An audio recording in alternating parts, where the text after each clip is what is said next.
Good morning to one and all. My dear students, today I am here along with the third part of Paths to Modernization. And dear students, in today's session I shall explain about the Meiji Restoration. In previous session already I have explained about the political system of Japan. And the continuation of that part I am going to explain here the Meiji Restoration. Dear students, in 1867 and 1868 there was the rule of Tokugawa dynasty. Okay, Tokugawa जो वंश था उसका 1867-68 तक Japan के ऊपर राज था. Okay, 1867-68 में मेजी डायनेस्टी के नेतृत्व में तोकुगावा का शासन समाप्त कर दिया गया. और मेजियों की इस पुनर्स्थापना के पीछे कई कारण थे. ठीक, तो बच्चों उसी को हमें समझना है. Internal discontent coincided with demands for trade and diplomatic relation. देश में तरह तरह का असंतोष फैला हुआ था. साथ ही इंटरनेशनल ट्रेड और डिप्लोमेटिक रिलेशन को स्टैब्लिश करने की डिमांड की जा रही थी. In 1853 the USA sent Commodore Matthew Perry to Japan to demand that the government sign a treaty that would permit trade and open diplomatic relations, which it did the following year. बच्चों 1853 में क्या हुआ कि America ने अपने commodore Matthew peri को जापानी सरकार से एक समझौता या एक समझौते पर हस्ताक्षर करने के लिए उन्हें जापान भेजा, जिसमें जापान ने अमेरिका के साथ ट्रेड रिलेशन और डिप्लोमेटिक रिलेशन को बनाया. ठीक है, जापान के साथ यूएसए की एक ट्रीटी पे सिग्नेचर होते हैं, जिसके तहत जापान और अमेरिका के बीच राजनयिक और व्यापारिक संबंध स्थापित होते हैं. और ये बेटा जापान ने अगले साल यानी 1854 में इस समझौते पर हस्ताक्षर किए थे. Now the Japan lay on the route of to China. Japan चीन के रास्ते में था, है ना. And the USA saw as a major market. China को या चीन को अमेरिका एक बड़े बाजार के रूप में देखता था. और साथ ही अमेरिका को पैसिफिक ओशियन में, अमेरिका को प्रशांत महासागर में अपने बेड़ों के लिए ईंधन लेने के लिए जगह चाहिए थी.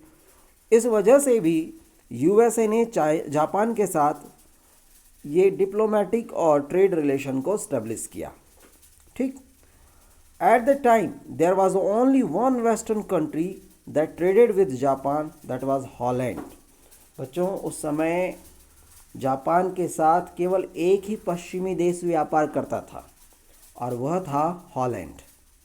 ठीक, मुझे लगता है कि आपको ये बात समझ में आ गई होगी कि 1868 के बाद से तोकुगावा डायनेस्टी का रूल समाप्त होता है. मेजी डायनेस्टी को, मेजी वंश का नेतृत्व शुरू किया जाता है.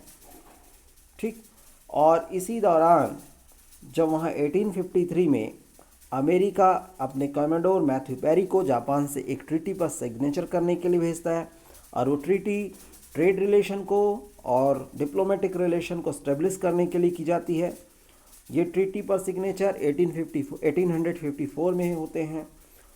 चूँकि अमेरिका के लिए चीन बहुत इम्पॉर्टेंट था, चीन भी क्योंकि वहाँ एक बहुत बड़ा बाज़ार के तौर पर देखता था, और जापान चीन के रास्ते में आता था, और अमेरिका को भी अपने जो जहाज़ होते थे बेड़ों के लिए ईंधन या फ्यूल की आवश्यकता होती थी. इस वजह से भी जापान के साथ अमेरिका ने अपनी संबंध को स्थापित किए. जापान के साथ केवल एक ही वेस्टर्न कंट्री उस समय ट्रेड करती थी, वो थी Holland. Perry's arrival had an important effect on Japanese politics. बच्चों जैसे ही पेरी, कॉमोडोर मैथ्यू पेरी का आगमन होता है जापान में, तो जापानी राजनीति पर महत्वपूर्ण असर पड़ता है। The emperor, who till then had a little political power, now re-emerged as an important figure. सम्राट की अचानक से अहमियत बढ़ गई, जिसे तब तक बहुत कम राजनैतिक सत्ता मिली हुई थी, क्योंकि सब कुछ जो था दूसरे लोग ही उसके अधिकारों का उपयोग कर रहे थे। In 1868, a movement forcibly removed the shogun from power. 1868 में एक आंदोलन होता है और उस आंदोलन के द्वारा जो वहाँ शोगुन थे उन शोगुन को ज़बरदस्ती सत्ता से हटा दिया जाता है। And bought the emperor to Edo. बच्चों, सम्राट मेजी को एदो लेकर आया जाता है। शोगुनों को हटा दिया जाता है और एदो में किसे लेकर आया जाता है? एम्परर को, राजा को, सम्राट को। दिस मेड द कैपिटल, एदो को राजधानी बना दिया गया और बाद में इसका नया नामकरण हुआ, द रीनेम्ड टोक्यो। उसका नाम होता है बेटा Tokyo, which means eastern capital. इसका मतलब था पूर्वी राजधानी। एडो को कैपिटल बनाया जाता है, एडो का रीनेम किया जाता है, उसका नाम बदल करके टोक्यो किया जाता है, जिसका मतलब होता है eastern capital. Officials and the people were aware that some European countries were building colonial empires in India and elsewhere. बच्चों, यहाँ ध्यान देना है कि किस तरह से जापानी अपने आप को एक स्ट्रॉन्ग पोजीशन में लाने के लिए क्या क्या काम करते हैं। उनके जो ऑफिसर्स थे और जो उनके यहाँ की जो एक लिटरेट ग्रुप था, वो लोग ये जानते थे कि कुछ यूरोपीय देश, यूरोपियन कंट्रीज जो है वो भारत और अन्य जगहों पर अपने कॉलोनियल एम्पायर को स्टेब्लिश करने जा रही है, अपने औपनिवेशिक साम्राज्य को बनाने जा रही है। News of China being defeated by the British was flowing in. Britain के हाथों जो चीन की हार हुई थी उसकी खबरें फैल रही थी। And this was even depicted in popular place. और इस सब के और इसके इन्हें जो बेटा लोकप्रिय नाटकों के माध्यम से भी दर्शाया जा रहा था, जो ब्रिटेन के हाथों चीन की हार हुई थी उसको। इस सब के चलते लोगों के मन में एक डर घर कर गया। उनके मन में एक डर आ गया कि कहीं जापान भी उपनिवेश बनाया जा सकता है। ठीक है, तो क्या हुआ कि बहुत से जो विद्वान थे और वहाँ के जो नेता थे वो चाहते थे कि हमें यूरोप के नए विचारों से सीखना चाहिए, उनकी उपेक्षा नहीं करनी चाहिए, बल्कि उनसे कुछ चीज़ें सीखनी चाहिए। Many scholars and leaders wanted to learn from the new ideas in Europe rather than ignore them as the Chinese were doing। जैसा कि चीन के लोगों ने भी किया था। चीन भी यूरोपियन से बहुत सारी चीज़ों को सीख रहे थे।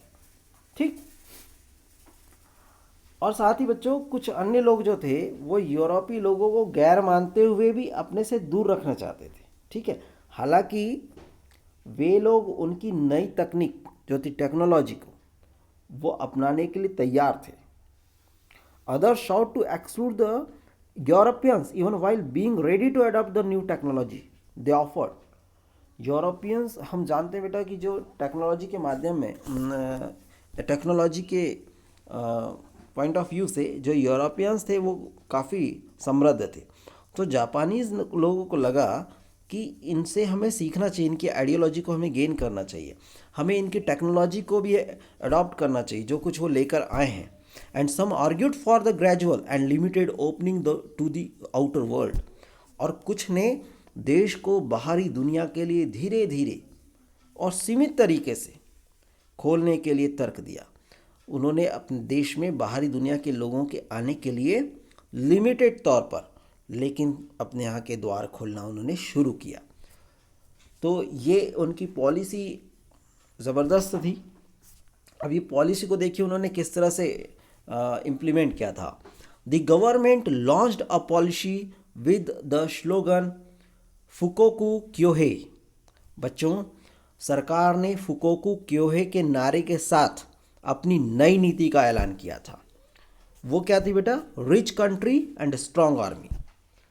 एक समृद्ध देश बनाना और एक मजबूत सेना का निर्माण करना। ठीक। They realize that they needed to develop their economy and build a strong army, otherwise they would face the prospect of being subjugated like India. उन्होंने ये समझ लिया था कि उन्हें अपनी अर्थव्यवस्था का विकास और एक मजबूत सेना का निर्माण करने की ज़रूरत है। अगर वे ऐसा नहीं करेंगे तो भारत की तरह पराधीनता का उन्हें सामना करना पड़ सकता है। Okay, so they had launched a policy with the slogan fukoku kyohei. बच्चों, इसे आपको बहुत अच्छे से समझना है। To do this they needed to create a sense of nationhood among the people and to transform subjects into citizens। इस कार्य के लिए उन्होंने जनता के बीच में राष्ट्र की भावना का निर्माण करने का प्रयास किया और उन्होंने अब वहाँ की जो जनता थी, प्रजा को सब्जेक्ट, प्रजा को नागरिक की श्रेणी में बदलने की ज़रूरत महसूस की। ठीक है, उन्हें नागरिकता प्रदान करना, नागरिकता की श्रेणी को समझाने की ज़रूरत को उन्होंने महसूस करना शुरू कर दिया। At the same time, the new government also worked to build what they called the emperor system। बच्चों, इसके साथ ही नई सरकार ने, जब एदो में सम्राट को ला लिया गया था, तो एम्परर सिस्टम यानी सम्राट व्यवस्था के पुनर्निर्माण का काम वहाँ पर शुरू होता है। अब ये एम्परर सिस्टम क्या था? तो जो सम्राट व्यवस्था में वहाँ के जो जापानी विद्वान ये कहते हैं कि एक ऐसी व्यवस्था जिसमें सम्राट भी हो, नौकरशाही भी हो और सेना भी हो, और ये सब इकट्ठे सत्ता को चलाते हों, और नौकरशाही और सेना सम्राट के प्रति उत्तरदायी होते हो, यही एम्परर सिस्टम था, यही सम्राट व्यवस्था थी। Japanese scholar use this term as the emperor was part of a system along with the bureaucracy and the military that exercised power. Officials were sent to study the European monarchies on which they planned to model their own। बच्चों, राजतांत्रिक व्यवस्था के नमूनों को समझने के लिए वहाँ के ऑफिसर्स को, अधिकारियों को यूरोप भेजा जाता है। ठीक है, और सम्राट को सीधे सीधे सूर्य देवी का वंशज माना जाता है। इसके अलावा उसके साथ ही क्या होता है कि इसे पश्चिमीकरण का नेता भी बनाया गया। The emperor would be treated with reverence as he was considered a direct descendant of the sun goddess, but he was also shown as a leader of westernization। पश्चिमीकरण का नेता भी बना दिया जाता है। पहले व्यवस्थाओं को समझाने के लिए, समझने के लिए वहाँ के अधिकारियों को यूरोप भेजा जाता है। देखिए कैसे स्टेप बाय स्टेप क्या क्या काम हो रहा है उसको समझना है। एम्परर सिस्टम को स्टेब्लिश किया जाता है। एम्परर सिस्टम को रिकंस्ट्रक्ट करने के लिए किया जाता है, तो ऑफिसर्स को यूरोप भेजा जा रहा है ताकि वहाँ पर मोनार्कीज को समझ सके। दूसरा ये होता है कि एम्परर को वहाँ सीधे सूर्य देवी का वंशज माना जाने लगा और उसे वेस्टर्नाइजेशन का एक लीडर के तौर पर उभारा गया। जिस दिन सम्राट का बर्थडे होता था, his birthday became a national holiday, उस दिन राष्ट्रीय छुट्टी का दिन उसको माना गया। सम्राट के जन्म दिवस को राष्ट्रीय छुट्टी का दिन बना दिया गया। और वो पश्चिमी अंदाज के ही कपड़े पहनता था। ये राजा के बारे में, he wore western style military uniforms and edicts were issued in his name to set up modern institutions. उसके नाम पर आधुनिक संस्थाएं स्थापित की जाने लगी। आधुनिक संस्थाएं स्थापित करने के लिए अधिनियम जारी किए जाने लगे थे। The imperial rescript on education of 1890s urged people to pursue learning, advance public good and promote common interest। 1890s की जो इम्पीरियल रिस्क्रिप्ट जो थी, शिक्षा संबंधी राजाज्ञा, उसने लोगों को पढ़ने के लिए जनता के सार्वजनिक एवं साझे हितों को बढ़ावा देने के लिए प्रेरित किया। 1890s में शिक्षा संबंधी आदेश जारी किए गए, जिस आदेश के तहत लोगों को पढ़ने के लिए प्रेरित किया गया। लोगों को, जनता को सार्वजनिक हितों का के लिए काम करने के लिए, लोगों के साथ मिलजुल करके काम करने के लिए प्रेरित किया गया। A new school system began to be built from the 1870s. 1870 के दशक में नई विद्यालय व्यवस्था का निर्माण शुरू हुआ। Schooling was compulsory for boys and girls and by 1910 almost universal. बच्चों, लड़के और लड़कियों को स्कूल जाना अनिवार्य कर दिया गया। 1910 तक तकरीबन ऐसी स्थिति बन चुकी थी कि अब स्कूल जाने से कोई भी वंचित नहीं रहा, सभी लोग स्कूल जा चुके थे। लगभग ये स्थिति ला दी गई थी। And the tuition fees were minimal. पढ़ाई की जो फ़ी होती थी वो काफ़ी कम होती थी, बहुत कम होती थी।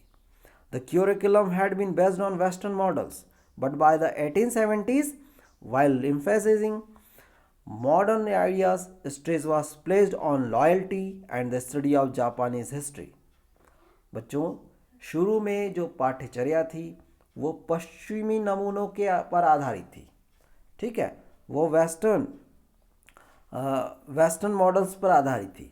लेकिन 1870s के डिकेड में आते आते जो मॉडर्न थॉट्स थे, आइडियाज थे, उस पर जोर देने के साथ साथ राज्य के प्रति निष्ठा, ठीक है, लॉयल्टी को, निष्ठा को, and the study of Japanese history, जापानी इतिहास के अध्ययन पर बल दिया जाने लगा था। इसके अलावा जो मिनिस्ट्री ऑफ एजुकेशन थी, शिक्षा मंत्रालय, the ministry of education exercise control over the curriculum and the selection of text books as well as in teachers training. जो शिक्षा मंत्रालय था वो करिकुलम पर, पाठ्यचर्या पर नियंत्रण रखता था। साथ ही किताबों का जो चयन होना है, कौन सी किताबें पढ़ाई जानी है, नहीं पढ़ाई जानी है, उसके चयन को लेकर के भी शिक्षा मंत्रालय उसका नियंत्रण करता था। शिक्षकों के प्रशिक्षण पर भी शिक्षा मंत्रालय नियंत्रण रखता था। और महत्वपूर्ण बात यह है कि what was the called moral culture had to be taught and text all children to revere their parents, be loyal to the nation and become good citizens. बच्चों, जिसे नैतिक संस्कृति का विषय कहा गया था उसे पढ़ना बेहद ज़रूरी कर दिया गया और किताबों में माता पिता के प्रति आदर, राष्ट्र के प्रति वफादारी और अच्छे नागरिक बनने की प्रेरणा दी जाती थी। तो ये इस तरह के स्कूल सिस्टम में जो चेंजेस आए थे 1870 से, वो मेजी रेस्टोरेशन के पश्चात हमें देखने को मिले। टू इंटीग्रेट द नेशन, राष्ट्र के एकीकरण के लिए, द मेजी government imposed a new administrative structure bye altering old village and domain boundaries. बच्चों, राष्ट्र के एकीकरण के लिए मेजी सरकार ने क्या काम किया कि जो पुराने गांव थे और जो डोमेन बाउंड्रीज थी, क्षेत्रीय सीमाएं थी, उसको बदल करके एक न्यू एडमिनिस्ट्रेटिव स्ट्रक्चर को तैयार किया, एक नया प्रशासनिक ढांचा तैयार किया। The administrative unit had to have revenue adequate to maintain the local schools and health facilities. प्रशासनिक इकाई में पर्याप्त राजस्व की आवश्यकता थी। जो यूनिट्स तैयार की गई थी, एडमिनिस्ट्रेटिव यूनिट्स, उसके लिए एक पर्याप्त मात्रा में राजस्व की ज़रूरत थी। क्यों? क्योंकि स्कूल और स्वास्थ्य सुविधाएं कंटिन्यूअसली उसे प्रोवाइड किया जा सके, इस वजह से। As well as serve as a recruitment centre for the military, और साथ ही ये जो एडमिनिस्ट्रेटिव यूनिट्स थी, सेना के लिए भर्ती केंद्रों के काम आ सके, इसलिए भी उन्हें रेवेन्यूज़ की ज़रूरत थी। All young man over 20 had to do a period of military service. 20 साल से अधिक उम्र के नौजवानों के लिए कुछ अरसे के लिए सेना में काम करना अनिवार्य हो गया। अब जो मॉडर्न मिलिट्री फोर्स को डेवलप किया गया, एक लीगल सिस्टम को तैयार किया गया। A legal system was set up to regulate the formation of political groups, control the holding of meetings and impose strict censorship. बच्चों, कानून व्यवस्था बनाई गई जो पॉलिटिकल ग्रुप्स होते थे उसके फॉर्मेशन को देख सकें, जो मीटिंगों कंटिन्यूसली बुला रहे हैं उस पर नियंत्रण रख सकें, एक स्ट्रिक्ट सेंसरशिप, एक सख्त सेंसर व्यवस्था को बनाया जा सके।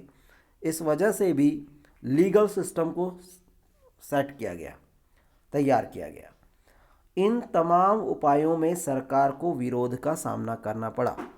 ये जो इंटीग्रेट करने की प्रोसेस थी, जो डोमेन बाउंड्रीज को चेंज करने की ज़रूरतें थी, न्यू एडमिनिस्ट्रेटिव स्ट्रक्चर को फॉर्म किया, उसका भी अपोज उसने सहा।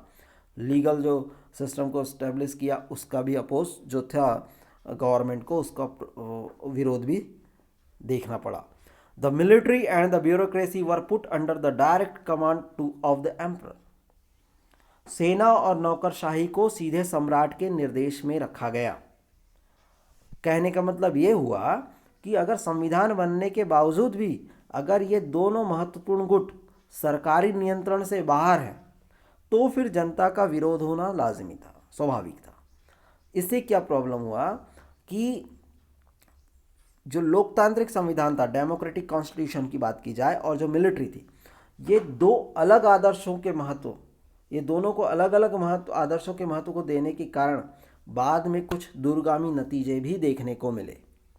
ठीक है, तो this meant that even after the constitution was enacted, these two groups remained outside the control of the government. In all these measures the government faced opposition. इन सब को देखते हुए बहुत सारा विरोध समय सरकार को झेलना पड़ा था।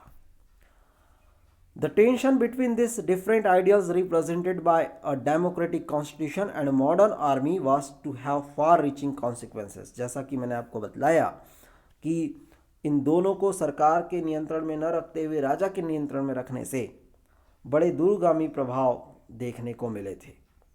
सेना ने, जो सेना थी, the army pressed for a vigorous foreign policy to acquire more territory. बच्चों, सेना ने और इलाके जीतने के मकसद से एक मजबूत विदेश नीति को बनाने के लिए दबाव डालना शुरू कर दिया। इसी वजह से चीन और रूस के साथ जापान की जंग होती है और दोनों ही जो युद्ध होते हैं, दोनों ही युद्धों में जापान विजय होता है। बच्चों, मैं बतला चुका हूँ कि चाइना के साथ 1894 में और रूस के साथ 1905 में युद्ध हुआ था और जिसमें दोनों में ही जापान विजय रहा था। This led to war with China and Russia, in both of which Japan was the victor. Popular demand for greater democracy was often in opposition to the government's aggressive policies. Japan developed economically and acquired the colonial empire that suppressed the spread of democracy at home and put it in collision with the people it colonized. बच्चों, अपने colonial empire को establish तो कर रहा था और Japan आर्थिक रूप से काफ़ी विकास भी कर रहा था, लेकिन इन सभी की वजह से सरकार की जो आक्रामक नीतियों का विरोधियों के, विपक्ष के द्वारा बहुत विरोध भी किया गया। जापान इकोनॉमिकली स्ट्रांग हो रहा था, अपने कॉलोनियलिज्म को स्प्रेड भी कर, फैला भी रहा था, लेकिन अपने ही देश में उसने लोकतंत्र के प्रसार को कुचल दिया था और साथ ही जहां नई कॉलोनीज इस्टेब्लिश की गई थी वहां के लोगों के साथ इसका टकराव का रिश्ता कायम होता चला जा रहा था।